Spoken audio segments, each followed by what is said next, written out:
In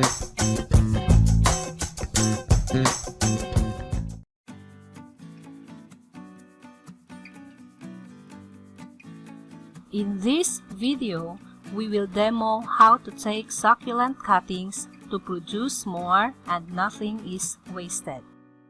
Plant the cut. Make sure to leave some leaves still attached to the stem.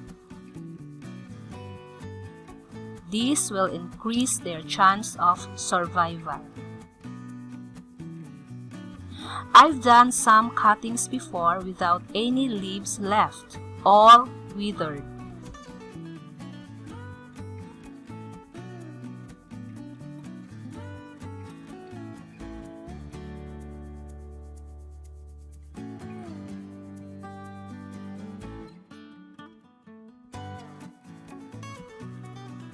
When pulling leaves, take extra care not to damage the leaves.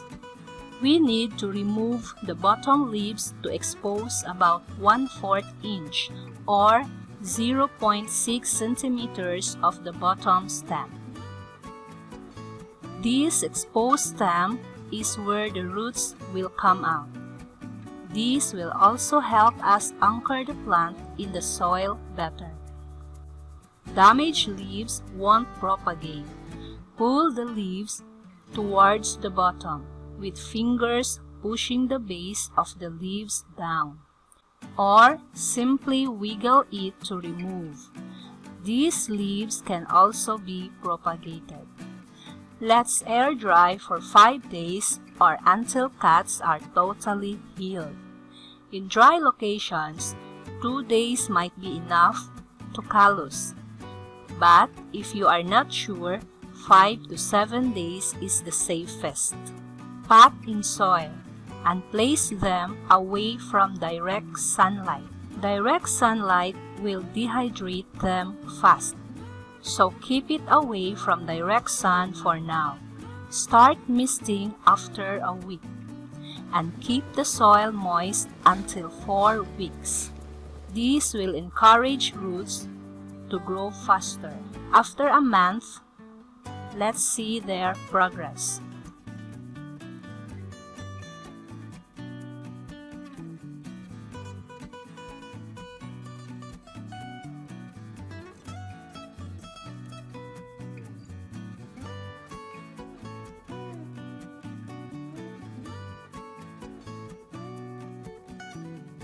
These cuttings are doing well.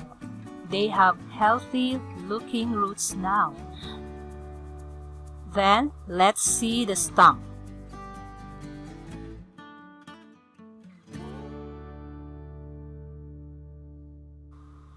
This one has a tiny bud growing.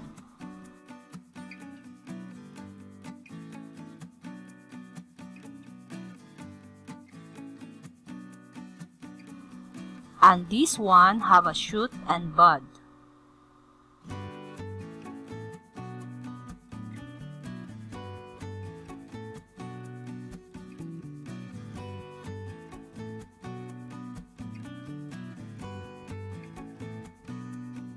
And this one got a tiny bud.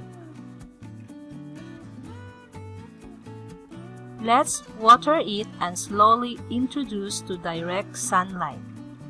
If you want to know how to introduce to sun, please click the thumbnail at the end of this video about acclimation.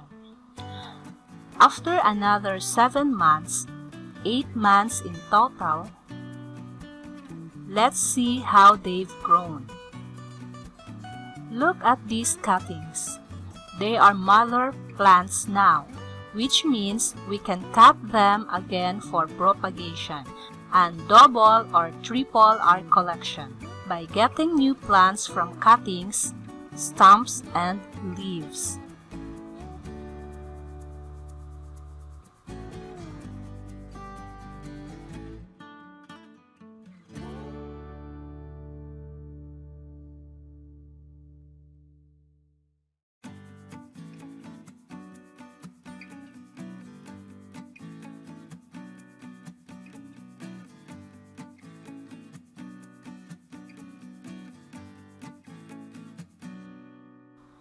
How amazing we can grow so many of these from a single plant in few months. Here are the stumps.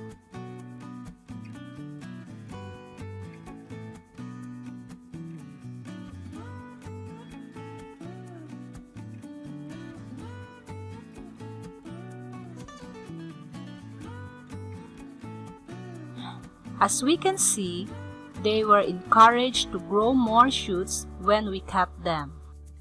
When the shoots are long enough, as long as the cuttings we show at the beginning of this video, then we can cut it again and propagate more.